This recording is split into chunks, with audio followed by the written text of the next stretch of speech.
Hi, I'm Nana Acquare, and today we're diving into a topic that's bound to ruffle some feathers: inheritance tax and the royal family. Buckle up, because we're about to embark on a journey through murky waters of royal finances and tax laws.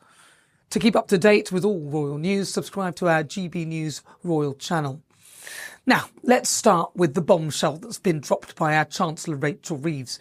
In a recent budget announcement, she's made some significant changes to inheritance tax that are going to have far-reaching consequences, and yes, that includes our beloved royals. First off, let's talk about what's changing. Rachel Reeves has announced that the inheritance tax personal allowance threshold will be extended until 2030. Now, that might sound like good news, but hold your horses. She's also declared that inherited pensions will now be included in inheritance tax, and that she's reforming agricultural and business relief from April 2026. Now, why should we care about this? Well, these changes are set to raise billions as Rachel Reeves attempts to plug the £22 billion black hole, the one that the OBR couldn't fully find, in the public finances. But here's where it gets interesting and, dare I say, a bit controversial. You see, these changes are going to affect some members of the royal family, but not others. And that, my friends, is where the fur starts to fly. Let's break it down. Currently, the monarch and their spouses are exempt from inheritance tax. That means King Charles and Queen Camilla can pass on their vast wealth without the taxman taking a cut. But what about the rest of the royals? Well, they're not so lucky. Prince William, for instance, as the heir to the throne, will also be exempt when he inherits the crown estate, but his siblings, his cousins, well, they're going to have to cough up like the rest of us common folk.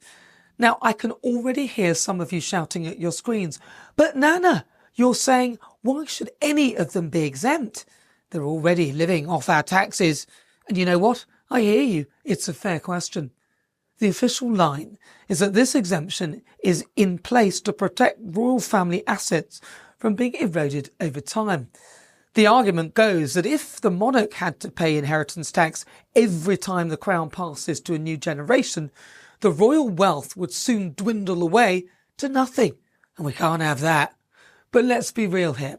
We're talking about a family that owns vast swathes of land, priceless jewels and artworks that would make museum curators weep with envy. Are we really supposed to believe that they're at risk of ending up on the breadline? And here's where it gets even more interesting. Rachel Reeves has announced that they're closing a loophole that allowed wealthy individuals to use pensions as an inheritance tax avoidance vehicle. Now, that's all well and good, but it begs the question, what about the royal loopholes? The Crown Estate, for instance, is technically owned by the monarch in right of the Crown. It's not their personal property, but they still benefit from it.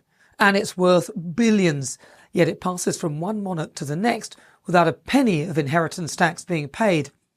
Now, I'm not saying that we should strip the royals of everything. They do play an important role in our national identity and bring in significant tourism revenue. But surely there's a middle ground between protecting the institution of the monarchy and ensuring they pay their fair share. Let's consider Prince Harry and Meghan Markle, the Duke and Duchess of Sussex. They've stepped back from royal duties and are making their own way in the world. Good for them, I say. But when it comes to inheritance, they'll be treated just like any other wealthy couple. Is that fair when Harry's brother will inherit billions tax-free? And what about Princess Anne, Prince Edward or Prince Andrew?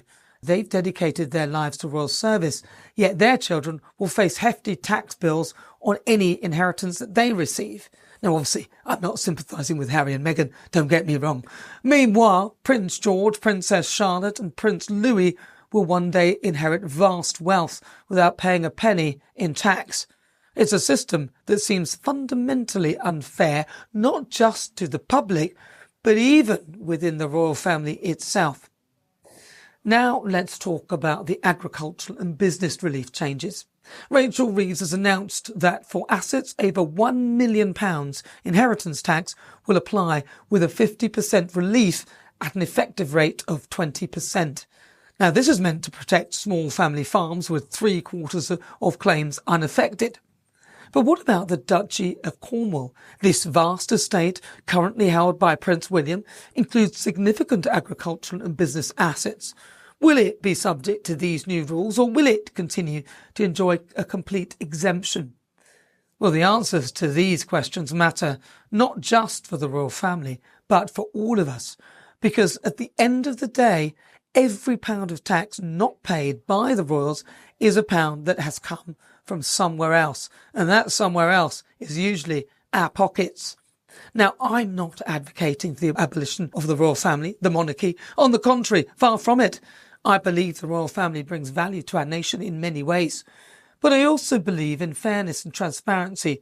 And right now, the inheritance tax system as it applies to the royals seems to be lacking in both. So what is the solution? Well, I'm not the Chancellor, thank goodness. But if I were, I'd be looking at ways to level the playing field. Perhaps a cap on the amount that can be passed on tax-free, even for the monarch, or a sliding scale of tax rates that applies to everyone, royal or not. Whatever the solution, it is clear that this is a conversation we need to have, because in these times of economic uncertainty, when many families are struggling to make ends meet, it's more important than ever that everyone, and I mean everyone, pays their fair share.